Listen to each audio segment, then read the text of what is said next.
कि एक बार पांडवों ने अश्वमेध, एक बार आवर्त महोत्सव रखा और एक यज्ञ रखा। उस यज्ञ का नियम था, पहले जो यज्ञ होते थे उन यज्ञ का नियम था, यज्ञ में घंटा लगता था। वो यज्ञ की जैसी पूर्णाहुति होती थी तो यज्ञ का घंटा अपने आप बज जाता था, अपने आप बजता था, उसे बजाता कोई नहीं था, अपने आप बजता।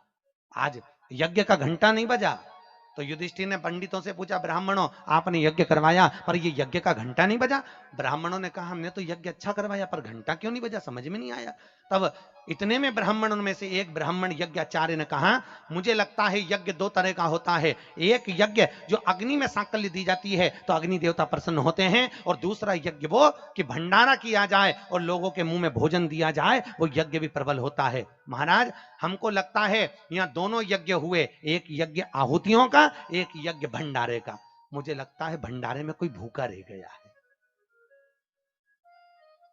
कोई भूखा है। अब वो भूखे व्यक्ति को ढूंढो। पांडव गए और पांडव जाकर जरा पता करो कि भूखा कौन है अपने नगर में, यज्ञ का घंटा बजेगा। जाकर देखा तो एक कुटिया में एक संत बैठे हुए थे। बाबा आपने भोजन किया है? नहीं। आपने भोजन नहीं किया? नहीं। क्यों नहीं किया? मैं काय को भोजन करूं, भंडारा हो रहा, चलो भोजन करो। नहीं नहीं मैं नहीं करता। भंडारे में भोजन नहीं करोगे? नहीं। क्यों नहीं करोगे? मैं उसके घर में भोजन करता हूं जो मेरे को 108 अश्वमेध यज्ञ का पुण्य देता है।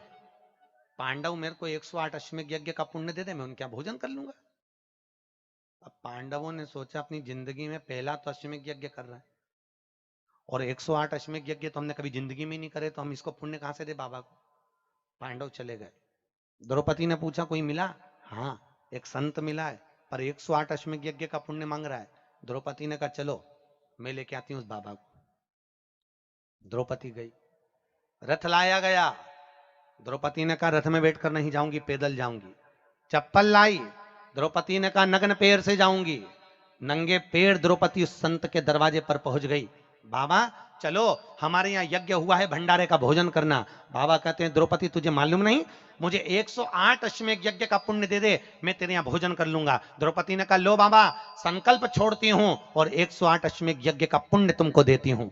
संत ने कहा द्रौपदी तेरे पति ने तो कभी पूरे यज्ञ नहीं करे, तूने कब कर लिए? द्रौपदी बोली बाबा मैंने सुना है मेरे कृष्ण के मुख से, जब कोई व्यक्ति अपने घर से निकलकर किसी संत के दरवाजे पर, किसी कथा के पंडाल में, किसी मंदिर पर, किसी तीर्थ में पैदल पैदल जाता है, जितने कदम चलकर जाता है उतने अश्वमेध यज्ञ वो अपने जीवन के कर लेता है महाराज, उतने अश्वमेध यज्ञ वो अपने जीवन के करता है। और द्रौपदी ने कहा बाबा मैं तुम्हारे दरवाजे पर चलकर आई हूं, 18,000 कदम मैं चलकर तेरे दरवाजे पर पहुंची हूं, उसमें से 108 अश्वमेध यज्ञ तुमको देती हूं।